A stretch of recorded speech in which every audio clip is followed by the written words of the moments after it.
That was the attention-grabbing opening of Haydn's last symphony, his 104th symphony, that was premiered in 1795 in the theatre that you saw there, which is His Majesty's Theatre, magnificent surroundings that have now been replaced on the same site by Her Majesty's Theatre, where Phantom of the Opera is currently playing. This is the first in a series of 4 videos where I look at Haydn's 104th Symphony from the point of view of the Eduqas A Level to help you revise and consolidate your knowledge of this fantastic work. Haydn was 63 and at the climax of his career when he wrote the symphony. Until 5 years previously, he had worked for the music-mad Prince Nicholas the Magnificent. Kept very busy at this splendid summer palace, there was little time for much beyond his duties at the court. When Princess Nicholas died, in accordance with his wishes, Haydn was kept on both as Kapellmeister and also paid a pension. But because his successor, Prince Anton, was not nearly so interested in music, Haydn suddenly had a great deal more freedom, including permission to travel abroad. Haydn made 2 trips to London in the 1790s at the invitation of Johann Peter Salomon, who put on concerts at his own risk and for which Haydn was handsomely rewarded. Both trips, one at the beginning of the decade and one in 1794-5, were incredibly successful. He wrote the 104th Symphony for the second trip, which was both extremely lucrative and at which Haydn made such an impression that the king attempted to try and persuade him to join the court permanently. The majority of this video is basically a walk through the first movement itself. The music will play, I'll put the pages of the score as it goes along with notes and comments explaining what's going on as we go through the piece. But before we get to that part, I just want to explain some of the most important features and the overall structure of this movement so that you understand what you're listening to really clearly before you start. Like nearly all first movements of symphonies, this is in sonata form, as you can see on the slide. Sonata form pieces are split into 3 sections: an exposition, where the material is exposed, a development, where it is fragmented and messed around with, and the piece modulates through a range of slightly more distant keys, and then finally a recapitulation, where the music from the opening comes back again more or less as before. The complication in this particular example, which is slightly more common in Haydn than it is in other composers, is that the first subject and the second subject are basically the same music, the only difference being that they're presented first in the tonic for the first subject and then in the dominant for the second subject. Haydn had written 103 symphonies at least before he wrote this one, and many other pieces in sonata form.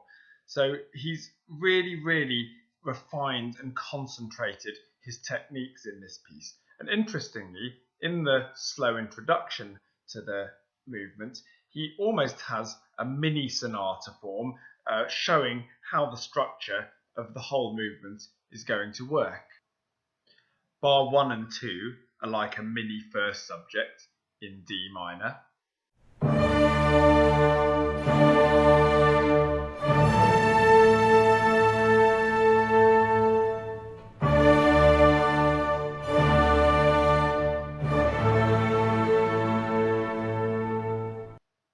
Then, after a few bars of transition, we get the same material again, but now in a new key, in F major, so like a second subject. So like in an ordinary sonata form, we've got 2 main keys, a tonic and a related key, and as in the whole of this movement, when we get into the proper sonata form part of it, that second subject, the material in the new key, is actually just exactly the same material as we had before.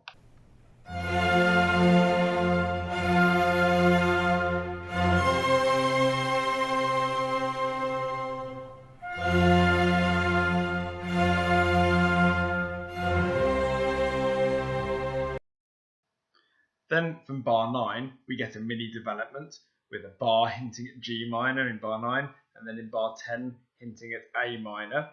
And then a few bars later, in bar 14, we're back in D minor with the material with which we started.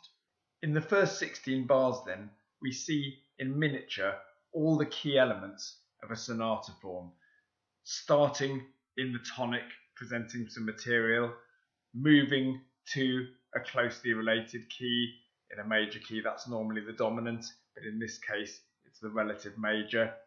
And then moving through some less closely related keys before returning both to the opening material and to the opening key, which is sometimes called the double return.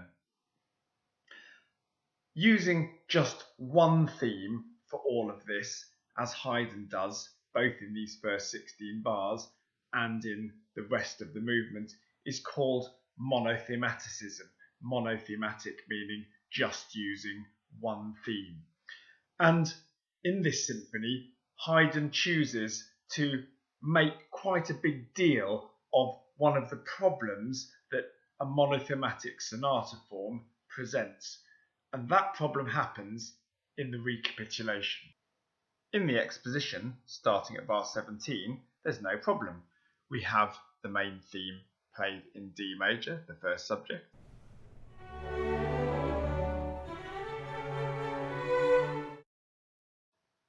And then in bar 65, after some messing around and some transition, we get the same material, but this time in A major, the dominant. Now, one of the key features of sonata form is that the material is presented in the exposition in opposition. We have tonic and in this case dominant. But when it comes back in the recapitulation, the idea is that that opposition is resolved. Instead of having tonic first subject and dominant second subject, we have all the material presented in the tonic. But that creates a real problem for Haydn in the recapitulation of this symphony, because once he's recapitulated his material in the tonic, by the time he gets to the second subject, there's no real point in recapitulating the same material because it's a monothematic movement. There's no real point in presenting it again in the tonic. And rather than just vary it a bit, as in fact he does in the last movement, which is similarly in monothematic sonata form, Haydn decides to deliberately make a problem of this, and he composes into the music almost a sense that we are, or he is, really unwilling to get to this problematic moment of bringing back just exactly the same material, the second subject, that we've already had in the tonic by recapitulating it again as the second subject.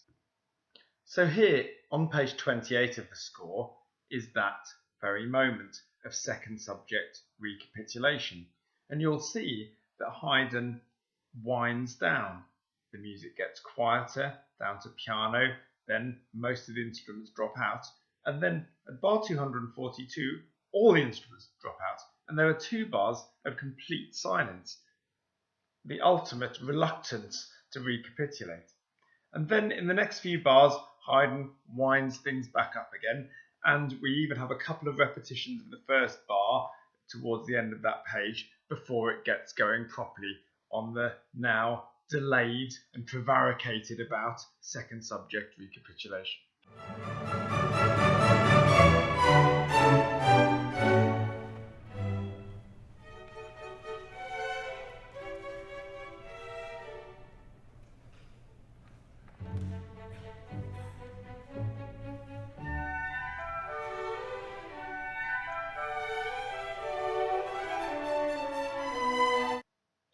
As we'll see, Haydn almost makes a motif of silence as we go through this whole symphony.